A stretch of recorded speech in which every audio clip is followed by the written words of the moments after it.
Bonjour chers élèves, dans cette vidéo il sera question de la poésie. On va travailler sur un poème qui a pour titre Un rêve de bonheur par François Coupet. C'est en relation avec notre thème Raconter un bonheur. Donc ce poème a été écrit par François Coupet, un poète français très célèbre. Il a écrit plusieurs livres, plusieurs pièces théâtrales et plusieurs recueils poétiques. Donc on va essayer d'étudier son poème Un rêve de bonheur, un très beau poème d'ailleurs qui relate les moments de bonheur de ce poète François Coppée. L'on passe premièrement à la lecture de notre poème. Un rêve de bonheur. Un rêve de bonheur qui souvent m'accompagne, c'est d'avoir un logis donnant sur la campagne, près des toits, tout au bout du faubourg prolongé, où je vivrai ainsi qu'un ouvrier rangé. C'est là, me semble-t-il, qu'on ferait un bon livre. En hiver, l'horizon des coteaux blancs de givre, et en été, le grand ciel et l'air qui sent les bois, et les rares amis qui viendraient quelquefois pour me voir de très loin, pourraient me reconnaître jouant du flageolet assis à ma fenêtre. Le poète commence son poème par le vers Un rêve de bonheur qui souvent m'accompagne, c'est d'avoir un logis donnant sur la campagne. Donc ici, elle a un rêve, celui d'avoir un logis, d'avoir une maison, d'avoir une habitation en pleine campagne, donnant sur la campagne, ça veut dire dans la campagne.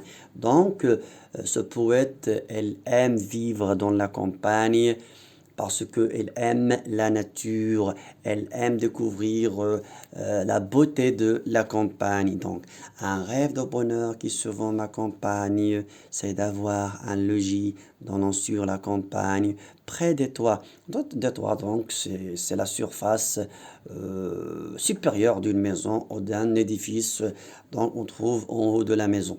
Donc, un toit près des toits, tout au bout du faubourg, c'est à côté du faubourg. Le faubourg, ça veut dire, c'est un grand quartier, donc on trouve dans la campagne quelques quartiers comme ça. Donc ce sont des faubourgs. On trouve même dans les villes, les faubourgs prolongés, c'est-à-dire il est un peu très long. Où je vivrai ainsi qu'un ouvrier rangé. Il veut vivre comme un ouvrier qui travaille dans la campagne. Donc je répète, un rêve de bonheur qui souvent m'accompagne, c'est d'avoir un logis donnant sur la campagne, près de toi, tout au bout du faubourg prolongé, où je vivrai ainsi qu'un ouvrier rangé. C'est là, me semble-t-il, qu'on ferait un bon livre. Donc, dans la campagne, il veut écrire un livre, une œuvre. Donc, c'est un poète, c'est un écrivain. Donc, il trouve un plaisir d'écrire un livre, surtout lorsqu'on est dans la campagne, lorsqu'il y a le calme, la tranquillité. Et ça donne envie quand même d'écrire des histoires dans la campagne. C'est pas comme dans la ville, selon le poète, bien sûr. Donc c'est là, me semble-t-il, qu'on ferait un bon livre. En hiver, l'horizon du coteau blanc de givre. Donc, dans la campagne, vraiment, il y a la nature. Dans cette nature, il y a les coteaux. Donc, ça fait partie dans les coteaux. Donc, c'est comme des collines à côté, par exemple, des montagnes. On peut les trouver. Donc, en hiver, l'horizon du coteau blanc de givre. Pourquoi ils sont blancs? Ces coteaux parce que ici il y a ici ce qu'on appelle le givre, ça veut dire c'est une mousse de glace qu'on peut trouver sur les arbres, sur les fleurs, c'est ça givre. Donc on va le voir tout à l'heure dans les illustrations. Donc en hiver, l'horizon, donc on dit que l'horizon c'est le point où se croisent, par exemple, deux choses. Par exemple, le ciel avec la terre ou le ciel avec la mer. Donc ici, regardez cette beauté de ce poème. Il dit, en hiver, l'horizon du couteau blanc de givre, il est tout blanc grâce à la neige, grâce à la pluie, grâce au brouillard du matin. Donc en hiver, l'horizon du couteau blanc de givre. En été, maintenant il change de direction pour parler de l'été. Lorsqu'il y a le soleil, en été, le grand ciel et l'air. Il y a de l'air qui souffle, qui est très très beau d'ailleurs, qui sent les bois. Ça donne envie d'aller à la forêt puisqu'on est en plein été.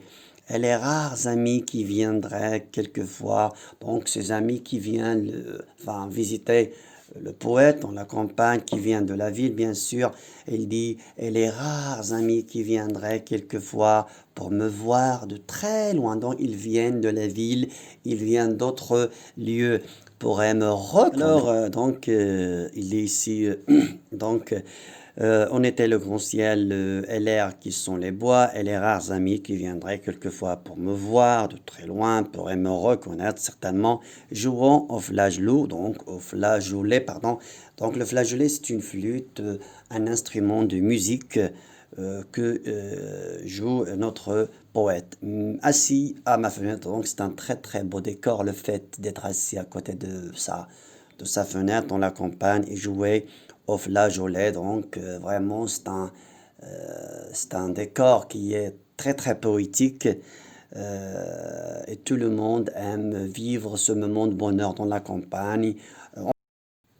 Voici quelques illustrations relatives avec notre poème. Un flageolet, un faubourg, un grand quartier, un logis, ça veut dire la maison ici, en plein campagne. Et ici, on a un coton.